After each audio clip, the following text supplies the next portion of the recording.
everyone and welcome back to our channel. The multiple choice grid feature in Google Forms is perfect for ranking options, creating tables, and collecting structured responses. It's useful for customer surveys, events planning, products comparison, and more. Now let's go step by step on how to use Google Forms multiple choice grid.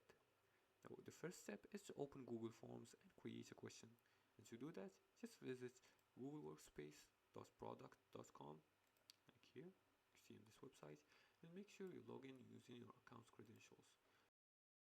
You'll be directed to Google Forms dashboard. After that, click on the blank form or open an existing form. For this example, I'm gonna click on blank form, then click on the plus button to add new questions. The second step is to select multiple grid choice as the question type. Let's see here. As you can see, multiple choice grid. Now the third step is to set up rows and columns. Rows represent the items you're comparing, for example different products, services, features, and the columns represent the options, for example very satisfied, not satisfied, or a 1 to 5 ranking. The fourth step is to enable require a response on each row. And to do that, just toggle this setting to force users to select an option for each row. This is the option right here, it's at the bottom of the question section.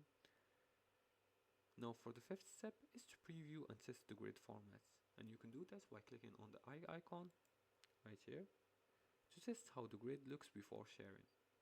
This is how the grid will look. Now the sixth step is to share and analyze responses.